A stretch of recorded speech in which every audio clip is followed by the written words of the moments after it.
The Kilpatrick corruption case would have never even gone to trial if it hadn't been for a group of citizens, the grand jury who indicted him. 7 Action News investigator Heather Cataldo takes us inside a system that's cloaked in secrecy, but has changed the shape of Detroit's political landscape. 23 people, regular people like you and me, serving on a grand jury. They come together in secret inside this room, and their decisions can shape a life, a city, or even a nation. Before a verdict, Kwame Kilpatrick guilty on 24 different charges, including racketeering, conspiracy. Before a trial, did Mr. Cato give you cash? The massive corruption case against Kwame Kilpatrick started behind these closed doors. A federal grand jury spent 2.5 years sitting in these chairs, listening to hundreds of witnesses and examining mountains of evidence. The grand jury system is completely secret, and it's a vital step in a federal criminal case. Instead of a prosecutor filing charges against someone like in state court, here inside this building, the federal district court, a panel of 23 citizens makes that crucial first decision on whether to charge someone with a felony.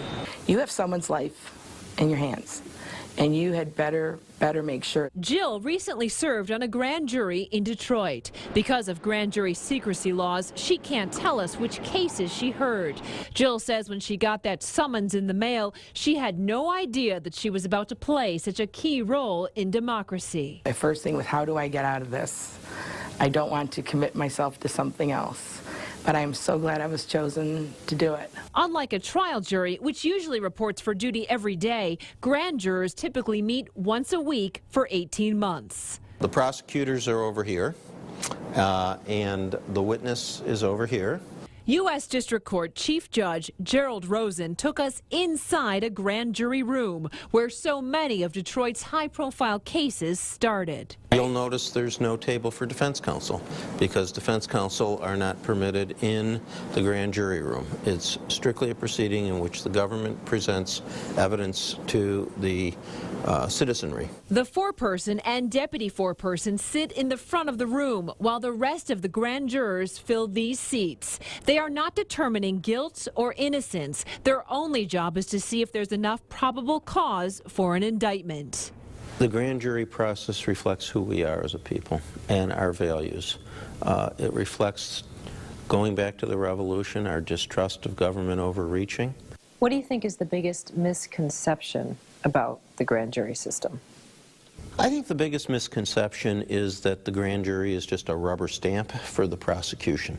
Defense lawyers say grand juries only hear one side of the story because there's no chance at all for the targets of the investigation to present their own evidence. What people don't see along the way is the involvement of the grand jury in the process itself, bringing in more witnesses, not charging on some charges that the government is urging.